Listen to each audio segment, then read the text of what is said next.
Right, and no, I don't want it any different. Like, it took us a while to get kind of set up and and cover the million conversations that we're having even before we started. And like, part of me is like, we should have bloody well recorded that, because it would have been musings of just arbitrary conversations on the things that we like to learn that are useful and practical, And then, it's, so today the personality trait, I thought neuroticism would be a good one. I mean, it's one of the ones that causes a lot of grief for many people. And it also, I mean, out of the personality traits, I mean, that's the one that has, I suppose, the strongest aspect to survival to it, because it's being aware of threat in the environment and how that manifests stuff, and I mean that clearly from an evolutionary survival perspective. It's like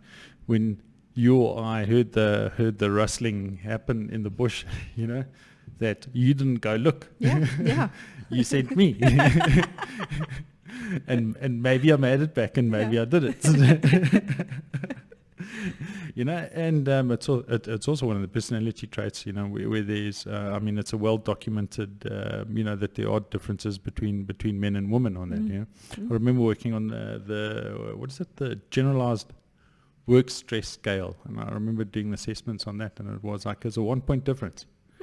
It was quite close to that, like across the board, So the experience of work stress of women was higher, and yet women managed not to work themselves to death.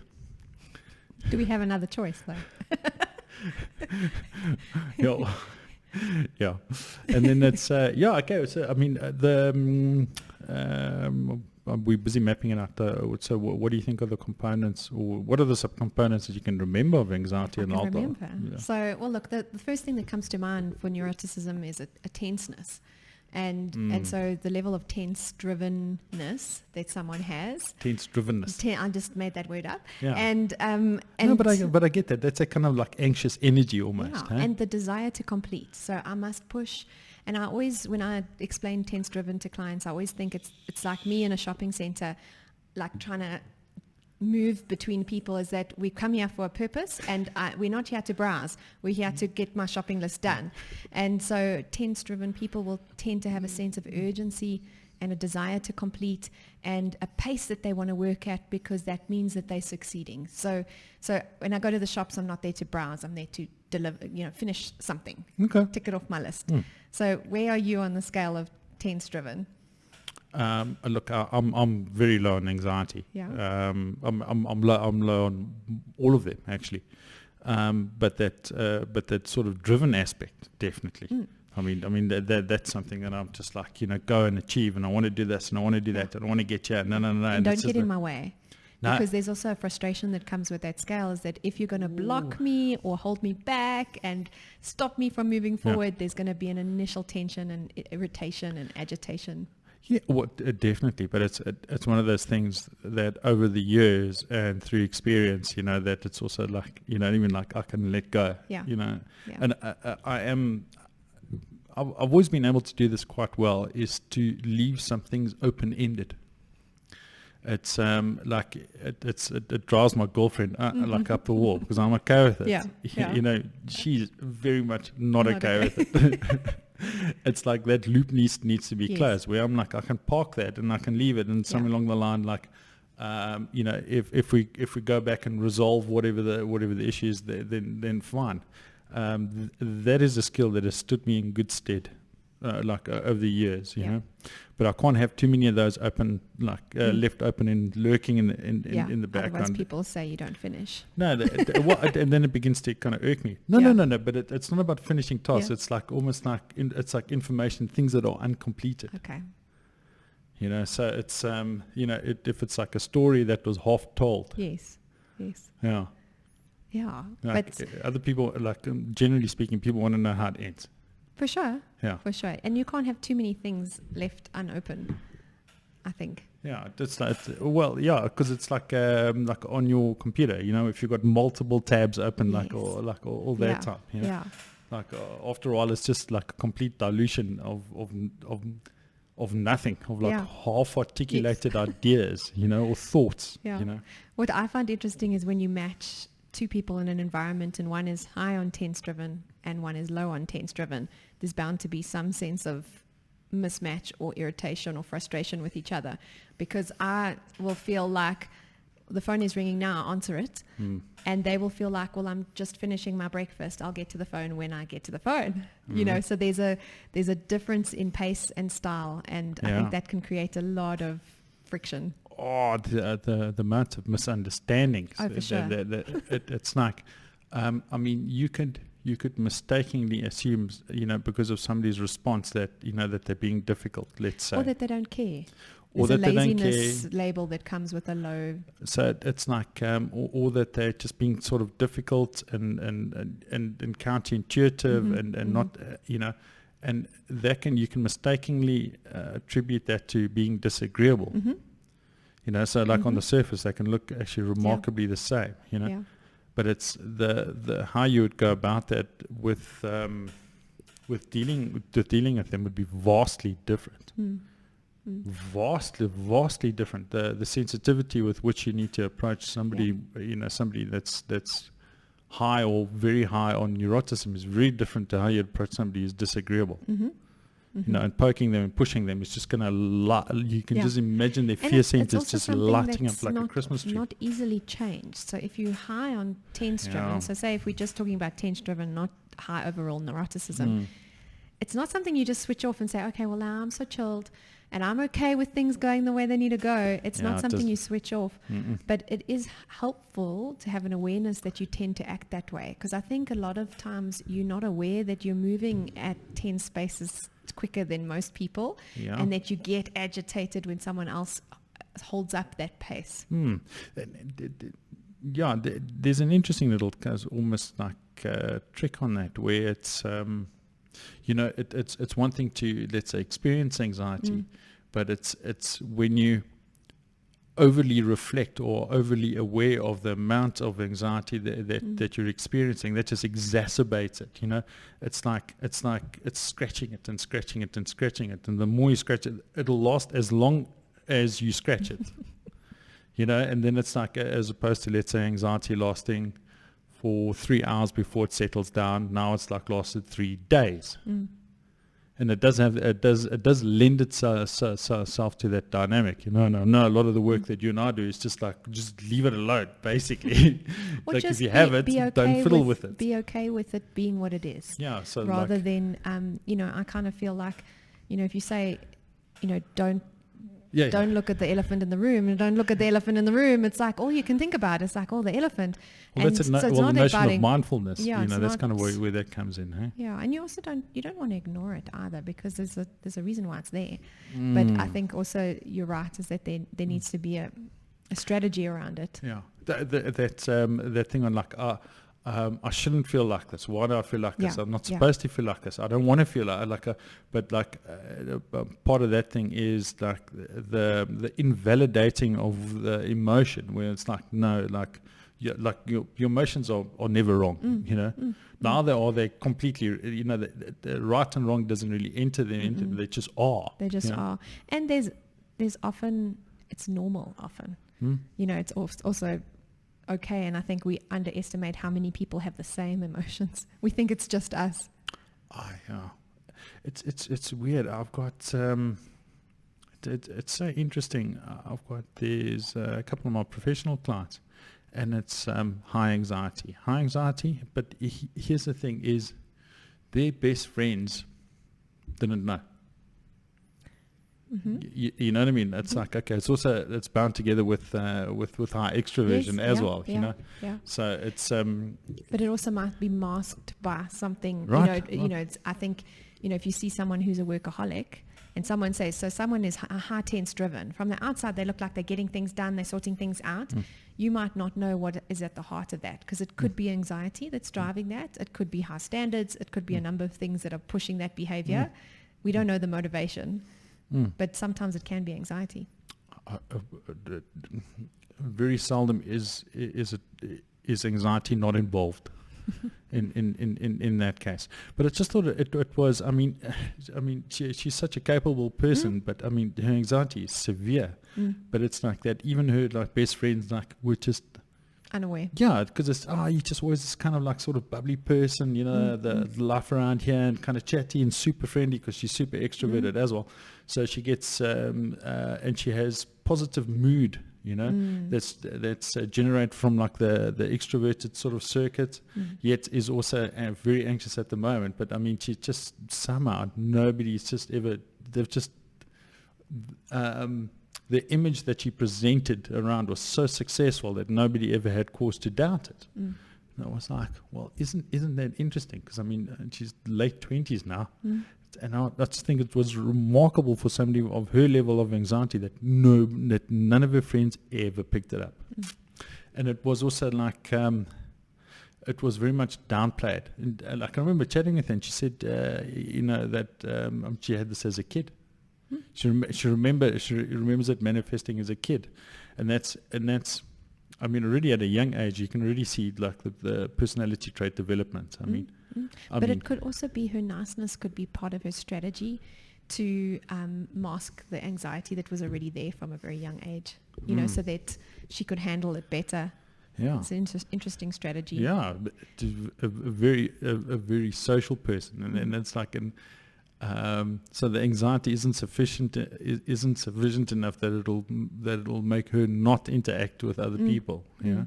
So I thought that was kind of interesting too. So then, if we're talking about anxiety, then we're also talking another component of neuroticism is your capacity to relax or not. Well, yeah, okay. So you know that might be with the So it's depression would be part of that. Anxiety would be part of that. I would say self-consciousness, and there's whatever that sense of vulnerability, or that it's okay to relax. I think a lot of people who don't relax feel like if they do, they'll drop the ball. So there's a consequence to relaxing, and that's why we just keep pushing. Yeah, it's also it's not about not being anxious, or it's not about not being that. You know, it's like to live a life that is where there's like no anxiety. Well, that's just never going to happen. Unrealistic to think that that's a possibility too. Yeah, hang on, but you've had clients, and I've had clients where it's like that is what they'd like. You know, explicitly state like, I don't want to feel anxious anymore, and it's like, well, I'm sorry to tell you, but we can maybe, you know, what we can probably do is all the unnecessary anxiety. You know what I like about that is the physiological sensation of anxiety is often the same sensation as excitement, but it's my head attribute, you know, it's what I attribute that sensation to. So some people will experience that sensation and say it's excitement, and someone else will experience the same sensation and say it's anxiety. And sometimes we do need to understand is that I can choose to see it as, and again, when we look at research on stress, is that if I choose to see stress, say you're going to give a presentation and you're nervous before the presentation, if I choose to see that sensation as my body's way of preparing for the event, I handle the stress better than if I say this sensation of anxiety is uncomfortable. It means that I'm not prepared. I actually don't perform as well as I thought I would. Yeah, and that you choose it voluntarily out of your own free will. You do because have a choice, yeah. And because that kind of that goal, exploration, achievement, that's actually almost part of like the extroverted exploration circuit. You know, that's kind of out, and that's kind of like tapping into that. You know, to somehow to ameliorate some of the negative suffering that's happening. It's also like the other component of neuroticism is mood free, is negative mood. Yeah, pessimism. Yeah. You know, like it's just everything is gonna end in catastrophe, and there's no silver lining. There's no hope. There's no, and it's hard. Like I don't have many clients like that at all, but you know. The ones that I have that I like that, where I'm like, this is so weird. It's like there's this vortex, you know, and like I will throw a dart. Let's say I'll say something, and let's say it is something positive. Yeah, like they are taking care of themselves, they're well groomed and looking well, and I'd like to reflect that. And it's amazing, like how that comes out my mouth, and it sort of goes there, and it just hits this gravitational field. They can't accept it, and it's rejected. It's just it's just absolutely the gravitational field has just gone like and it's remarkable, you know. But it's also interesting to see how growing up that was a safer strategy to choose pessimism over optimism. In my background, optimism was the first option. Good survival strategy. My optimism is so off the scale that I can be called naive at times. And so there's also a downside of being extremely optimistic or extremely pessimistic. Yeah. There's got to be a balance between the two. There definitely is. And there was, I'm just going back into Psych 1's work, and what was that like on positivity, and it was like, okay, to have a positive disposition, that was like the holy grail, and everything good came from it, and you and I both have problems with that. But the one that had the second, just below it in terms of positive consequences, was called a defensive pessimist. And that was like, okay, so that was somebody who saw the potential risk of all the things that could possibly go wrong in the future, and they put plans in place to make sure that those things didn't happen. Yeah. And they would call themselves as practical realists, I suppose. Yeah, well, it turns out that that's a good strategy. It can a be a very good strategy there. But then there's also, not everything can always be planned. So even if you have a contingency plan and a contingency plan, there's always a little bit of life that throws itself in the mix. Look, so it's quite the last 2 years have taught us anything. So it's like, it is a strategy that's not foolproof either. No. So again, you can't ever have one strategy. You need a... Yeah, well, geez, I mean, it's, we try and hedge our bets as much as we can, but it's like, do we have every single answer for every single issue? Definitely not. But that strategy, again, you can kind of see is that there's advantages to why someone's picked a certain strategy. You know, as much as I feel that personality emerges from your experience as a bit of nature-nurture thing, you also unconsciously pick strategies that are going to aid your survival. So that individual picked that strategy is like, well, this strategy I see is the most advantageous, and I picked an overly positive. If I don't see anything negative and everything's always going to work out, I felt that was the best way to go. Well, it's also so like there is such a strong environmental component on where if somebody's high on the trait of neuroticism, that is a fit. Okay, so it's like a high stress competitive environment is a bad idea. So it's a uber bad idea. So whatever the environment is that they find themselves needs to be stable, you know.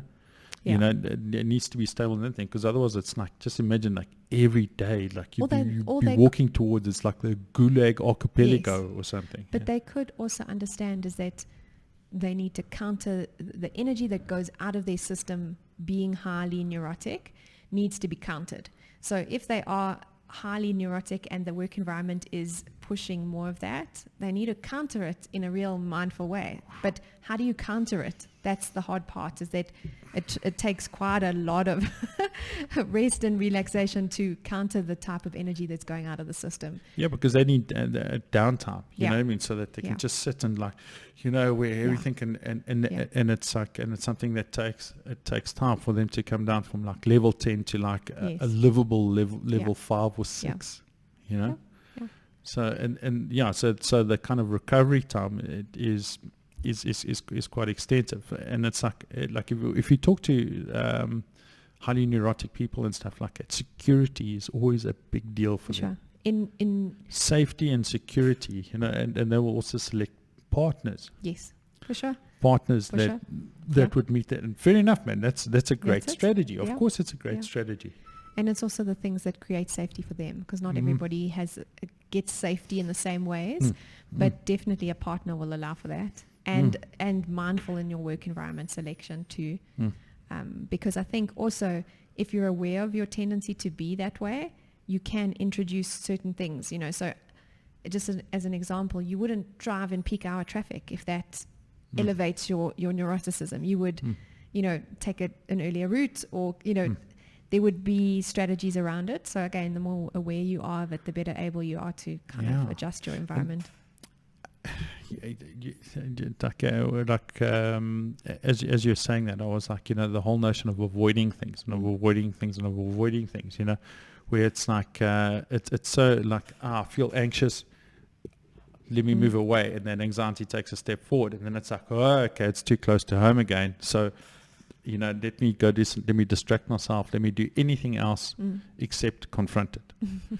and that's actually like, that's the only way, Yeah. You're not going to get away with avoiding it.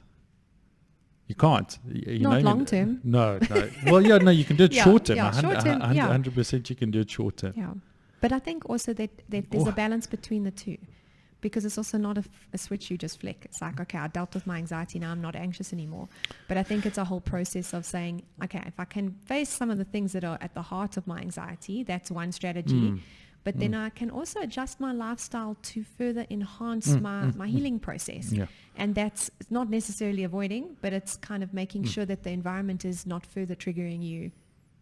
Yeah, it's also, it's a kind of thing on like, well, you're tougher than you think, and that you can actually deal with things that you would have previously have thought were completely and utterly out of your purview, like to be high anxiety, and actually, let's say, to have to deliver a presentation in front of 100 people, and it's like, you never thought in a million years you'd be able to do that, and you avoided that forever and a day, and for whatever reason, let's say as part of your promotion or something like that now you have to do that, and there's no ways that you can try and escape for that, and then it's like, okay, and that's quite a big ask, but it's one of those things that, so let's say a bit of pre-planning normally helps quite a lot beforehand. You'd work with somebody, either like you or yourself or like myself, and that would kind of graduate them, because it's that whole notion on like graduated exposure to that which frightens you the most. And and then it turns out, well, even though it was a massive hassle, and that that nervousness definitely was there, they were able to do this. So no longer are afraid or unnecessarily afraid. Let me put it that way. And it's also often our anxiety is a imagined outcome that we think may happen. So I always imagine that I'll burst into flames. That's where my mind will go. It's like, well, the world will come to an end. And then when you've had like graduated exposure, you realize, hang on, the world is not coming apart. And that's a further evidence to just, confirm that you can be capable, and that you can handle, and that you're not going to fall apart. Yeah, that's how you become capable, huh? Yeah, and it's the same with confidence. Is that I always say to people, is that confidence, people will come to me a lot of times and say, well, how do I get confident? And then I was like, again, it's like, it's not a switch that you flick and you say, okay, confident, well, I did this. Positive. Yeah. I said it's a gradual thing that you build over time, and you don't get confident from watching from the sidelines. You get confident from being in the arena, getting your knees scratched, and realizing that 100%. I can handle despite feeling uncomfortable. And that's what builds confidence. So I always say, it's like, if you want to be confident, put yourself in situations that feel uncomfortable. And then watch how you can grow from that.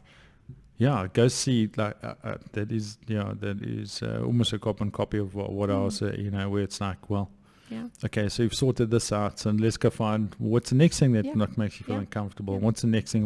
Like, who knows how far you could take that? You don't know. You know what I mean? You definitely don't know. And that's, this is part of the whole thing on exploration. But whatever the net result is going to be something bigger than what currently exists. And I always say there's like a, when someone offers you an opportunity and you've got that sense of anxiety around it, like, oh my goodness, I don't know if I can do that. I always want to separate that from the toward feeling around, am I wanting to do it? So for me, it's like, sometimes there's a shiny object and you can't look away. It's like, I really want that. But then there's this anxiety that comes with it. Oh, I don't know if I can do it. I don't know if I'm made. You need to separate the two, and you need to say, if there's a desire feeling to do it, I need to ignore the anxiety and do it anyway. So that is a strategy I use very often, is like, no matter how scared I am for something or how overwhelmed, if I'm excited about it, it's a yes. And I'll deal with the anxiety later, or I'll prove to myself that I didn't need to be anxious in the first place. Yeah. It's like, so like the positive effect part is part of extroversion. Okay, so we'll cover that on another day. And the negative mood and negative affect, or the propensity for that lies within the trait neuroticism. So that is the part that talks. Is like a sensitivity to fear and threat. Okay, so that's in the amygdala, the reptilian complex, so what we were chatting about previously. And that's the neuroaffective researchers that study fear, and it's fascinating. It's absolutely fascinating. So there's that notion of autonomatic consciousness, that it is that the way that you conceptualize your reality is that you, Joel, have this past, you have this present, and you have that, and you have this future, but that it is you that has this, and that when you have a fear response or anxiety, that it is only when you become aware that it is you, Joel, to which this anxious feeling is a part of, does it actually become real. So you can be, it can be here, your body can be going through this, but until you consciously are aware of that it's happening to you, only then does it become real. And I thought that was fascinating. I thought that was absolutely fascinating. Okay, and then there's the other part with like how they test like the fear response with rats, with how hard do they pull. Like on a spring that's loaded when they smell a cat, let's say, like that fear response, and how strongly you can condition them, either to go and explore or to avoid.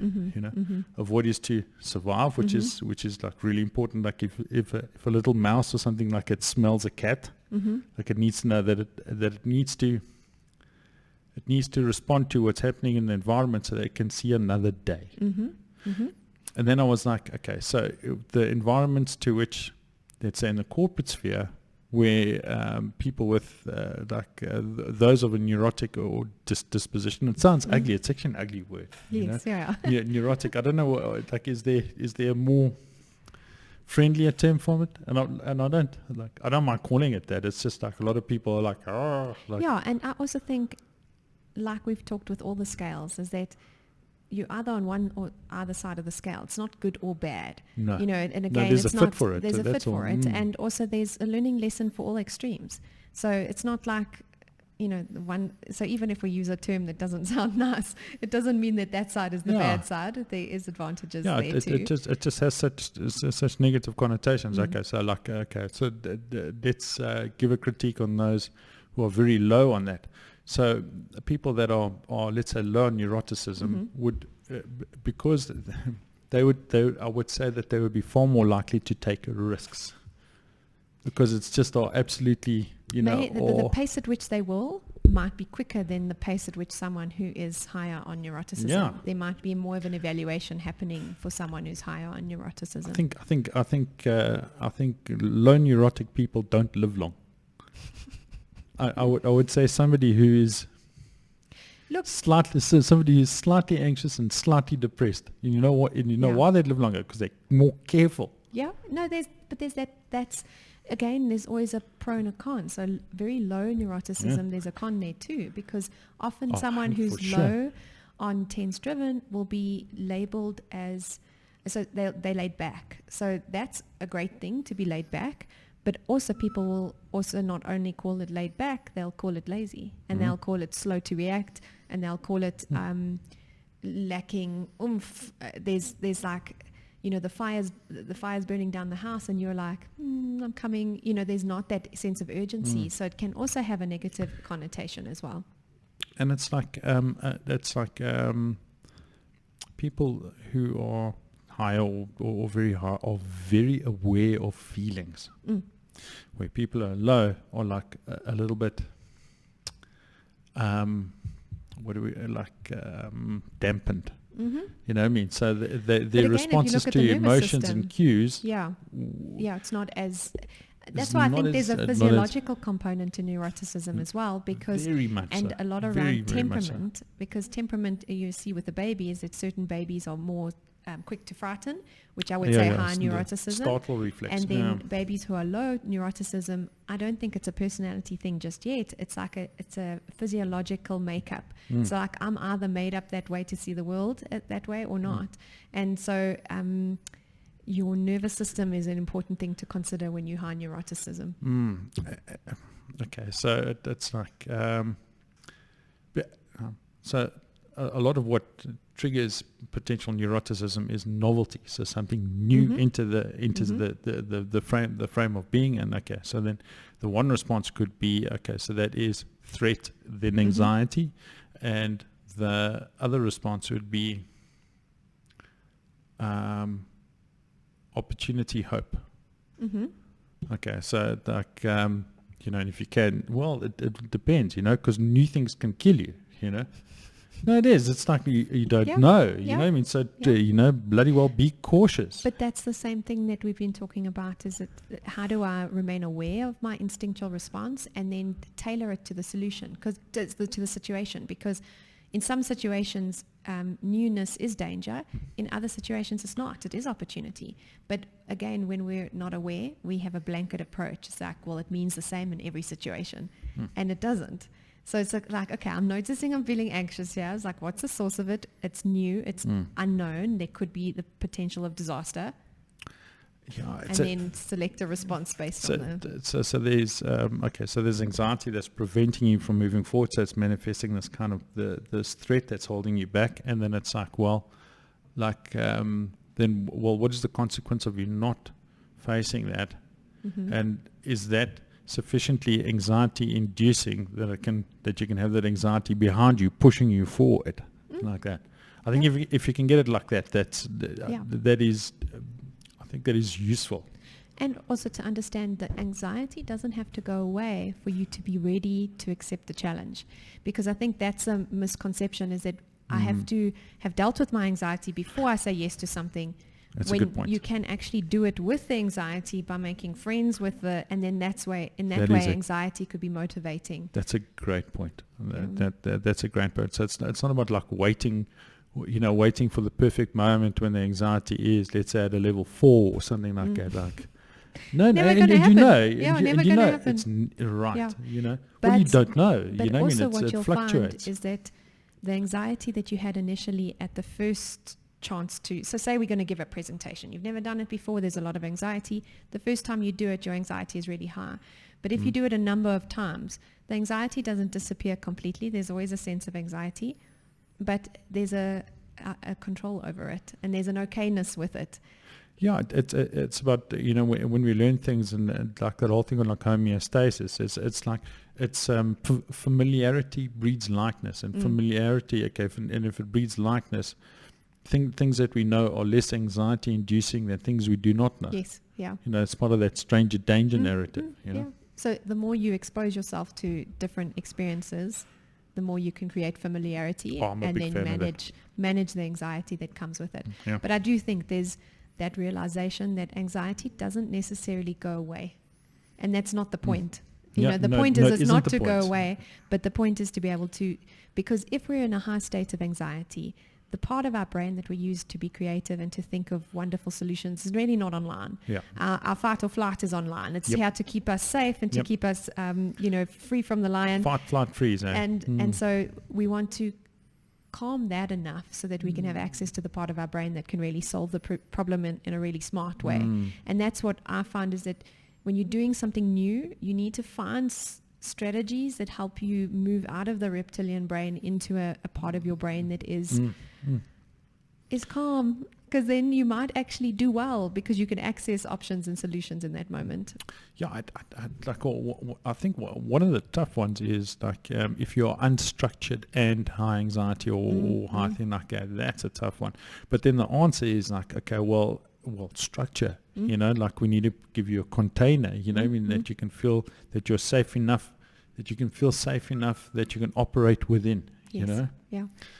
And that will again be different to each person. It's like what will create a little, so for me, a high amount of preparation might create structure. Or actually, you know, initially when I was giving presentations, if I sat instead of stood, there was a different level of anxiety. It's like, oh, that's good to know. And so it's like, well, if you test and try a whole bunch of things, how do you respond, and what creates the safety for you? Action over inaction, eh? Yeah. So, you know, give something a try and see what is the response of the world to your action. Yeah, and so magic happens when you move. So I only get feedback from my environment when I give something a try. And if I'm not going to try, I won't know.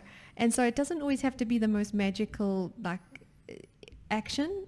Just the smallest action can create some momentum for the next action. But I won't know if I don't give it a try. Yeah, and come back with new problems. Yes. Yeah. It's like, well, this worked. This didn't. No, Let's tweak this. Yeah. Let's change that.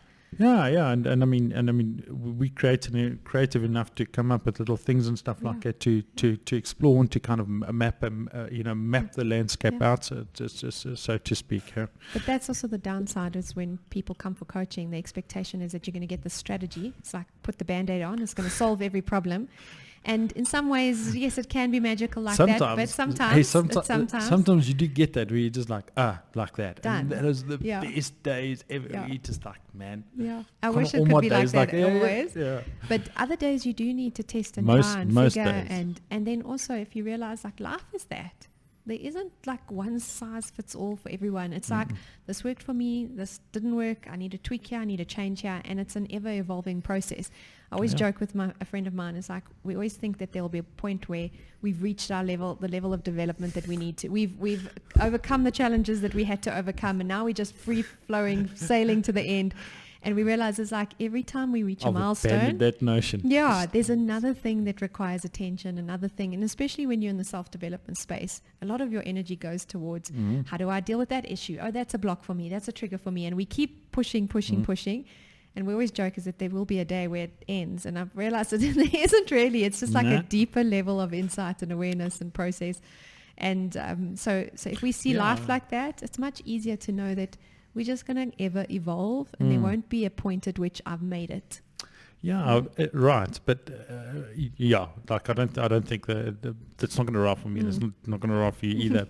But like to the part where it's like, I think hopefully that it resembles wisdom. And I think as long as I'm sort of there, I'll be and like, okay, cool. There is a greater sense of comfort that comes with that constant work. You know, so not like everything gets resolved, but the level of suffering is much less. And I don't know if you agree, is that the bounce back from suffering is different to what it was years back. So like it might have been 2 weeks of suffering years back, but now I can kind of get over myself within, you know, in the morning or a couple of days. I have tools and strategies that kind of get me past the... Definitely. Yeah. It's like, but I'm not free from the drama. Yeah. I don't know why, if you ever experience it, people think that because you're the coach or the psychologist that your life is not as full of drama. I was like, still have meltdowns. I still have, like, if you came into my home, you would say I'm not wise or mature in any way. And that's normal. Yeah.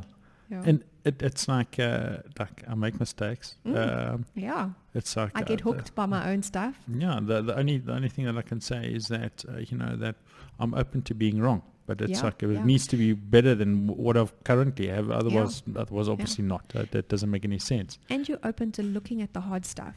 Because I think that's also the challenges. A lot of us are like, oh, that's going to be painful. That's going to be hard. And it's like, no. Avoiding things. Avoiding things is not. That's never great. Look, it just postpones. Do you want the hard now or the hard later? Which hard do you want? And at some point it will be hard. That's, how many times you hear that that's future me's problem and stuff like that. It's like, oh, I don't think you realize how much future you is going to be paying for this. That's a big price. And there's it's also, in a line of work, what I thought was fascinating the other day is I actually got to see in somebody the consequence that if you don't take any responsibility and avoid that your entire life, like what happens to you. And I was like, oh, that's bad.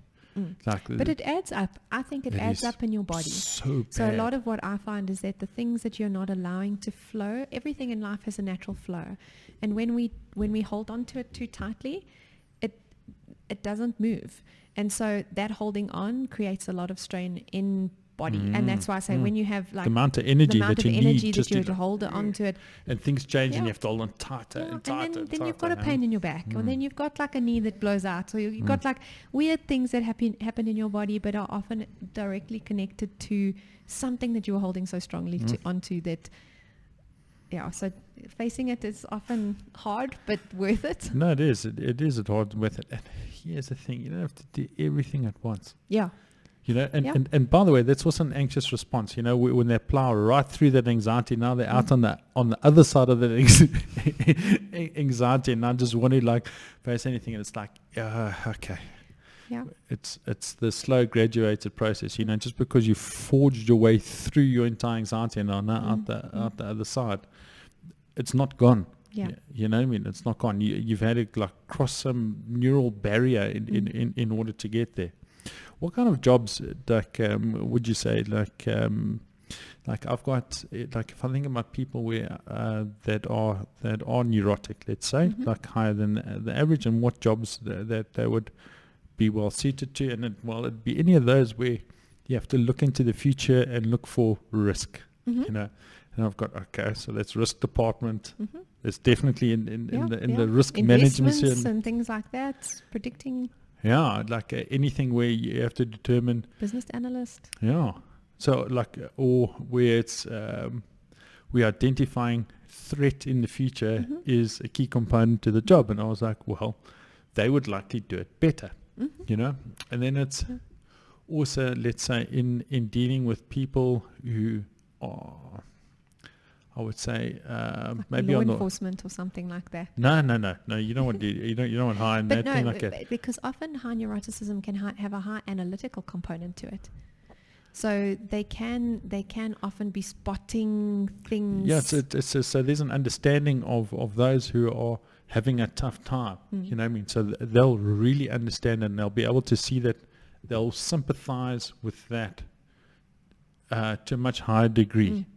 You know, and would be willing to give of their time to those you know, to people who've, it's like, I don't know,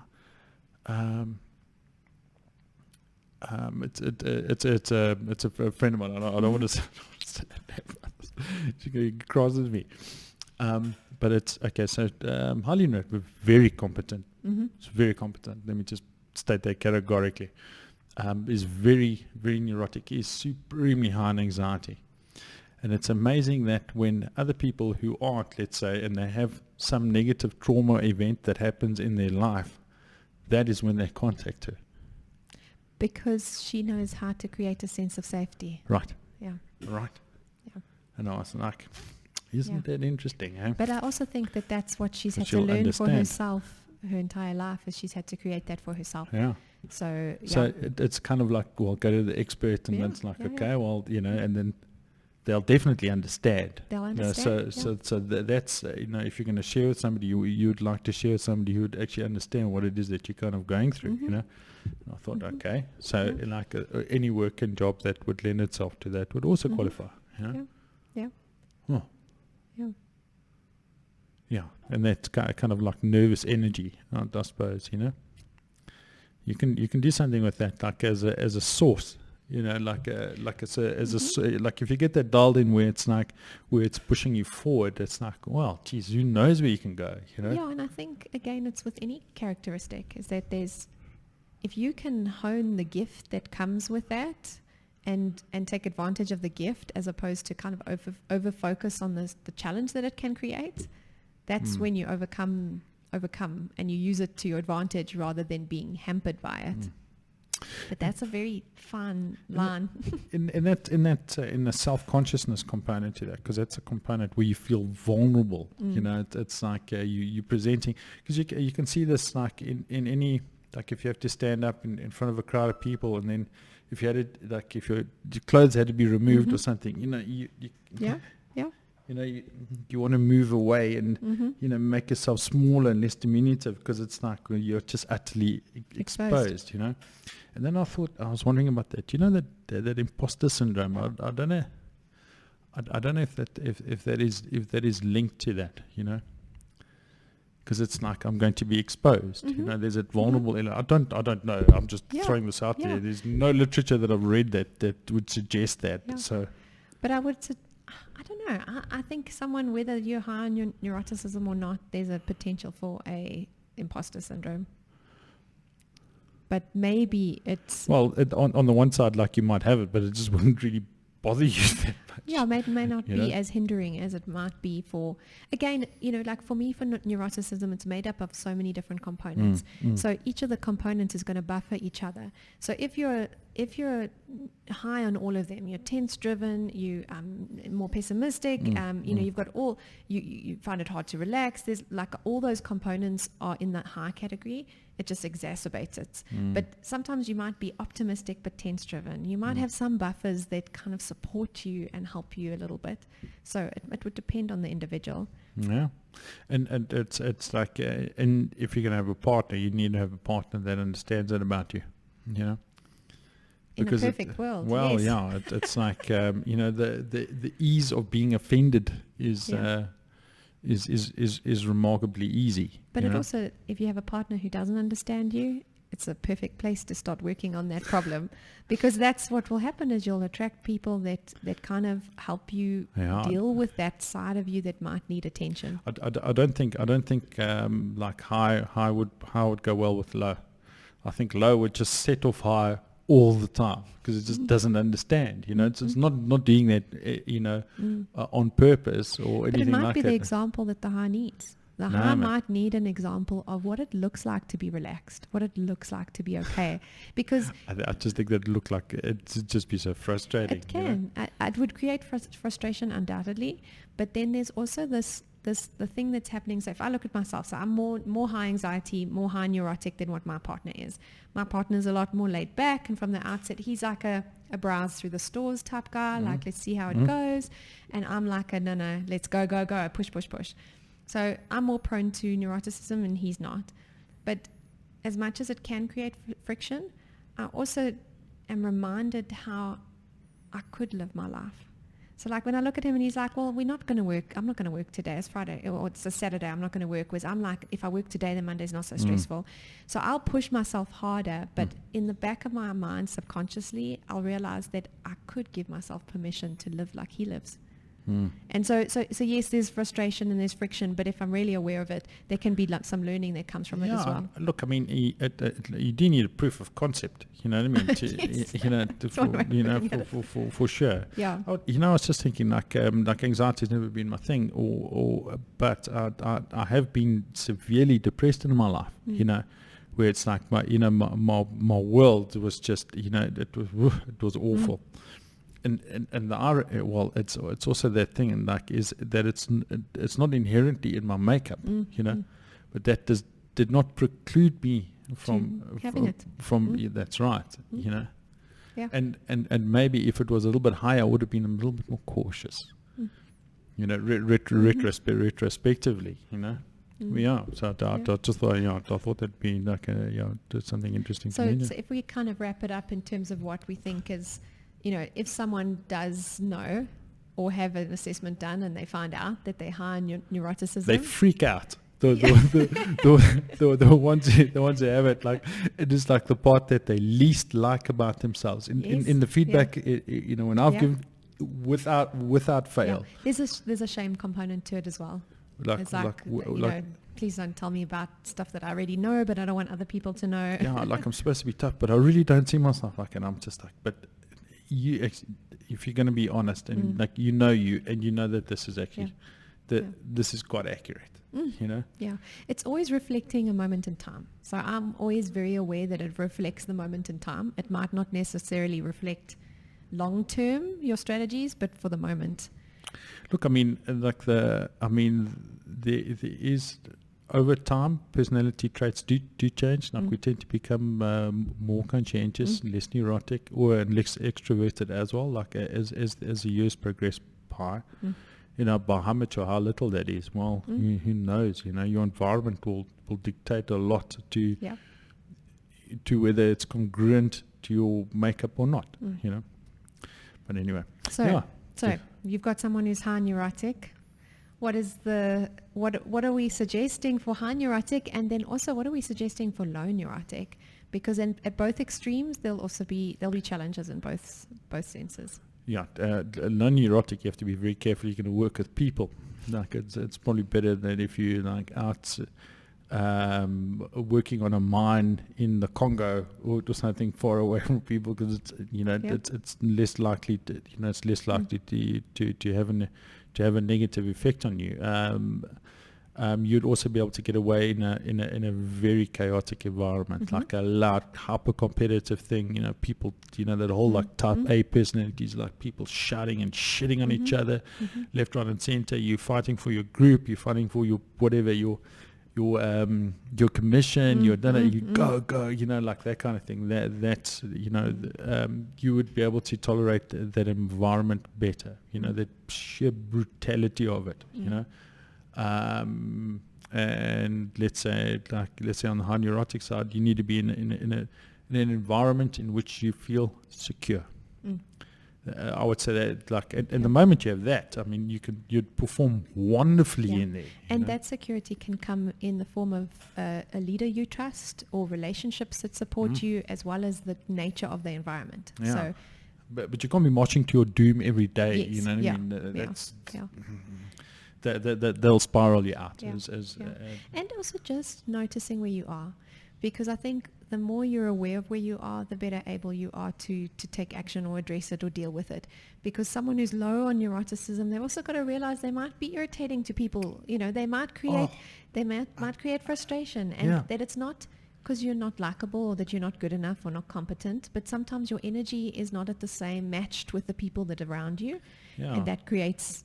And understand that others that other people, some people can be more sensitive than others, and just to be mindful of that, And on the other side, it's like, well, be mindful that not everybody experiences this. Yes, yeah.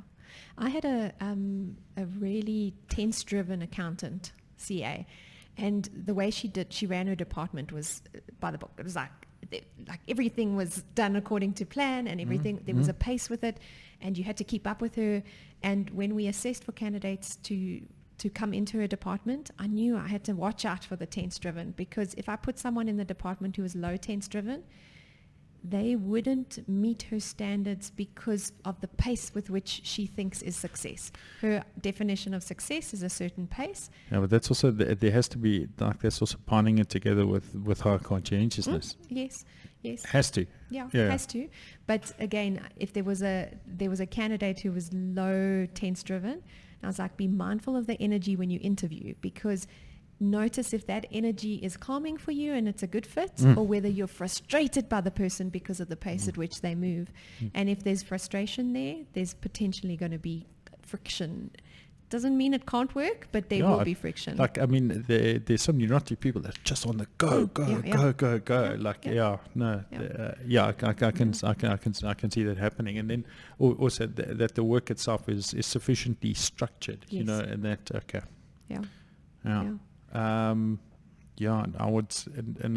I would say there's a tendency for, I don't know, whether is it to cooperate or to separate. I don't know. I think that might actually form part of agreeableness, actually. Yeah. Okay. Off the bat, by the way, we don't really prepare for these. This is just based on our knowledge on what we are able to manifest today. But I think But also we've had experience with people on different levels of the scales, and we know how it by plays now we out. should be able to actually have a conversation out. off the bat on these topics in any case. Some people trip themselves up because of certain preferences, certain ways they see the world, that they might get stuck because of a certain way they handle things. Yeah, there's many ways on how to. That was one of the things about behavior, is if you observe behavior, and then it's like, well, what are the motivations? good luck trying to sift that out, because there's almost an infinite amount of possible reasons and motivations as to why somebody would do A, B, C, D, and E. But if you understand the motivation, sometimes it well, can then be you got an the easier, answer. an easier thing to manage. Have you ever done that the motivational profile from Cognitive? Yes. Have you done it? Yeah. Have you got your profile? I can't remember what it was though. I must must have pull it out a and look see. at mine. Like, Yeah. If that test wasn't so expensive, I'd use it far more often. I can't remember. I think it's also an interesting reflection. But for me with motivation, sometimes you can weed out motivation through a deep conversation. Yeah, well, it's kind of hard to bullshit. If you have a 3-hour conversation, like if somebody is full of shit or in some way, if you only even half listening, you should know that. You should know that there's something like a bit wonky at the time. But I also think that over the years, and when you get more skilled, it's within 5 minutes, and you could be 2 questions in, and you're like, what?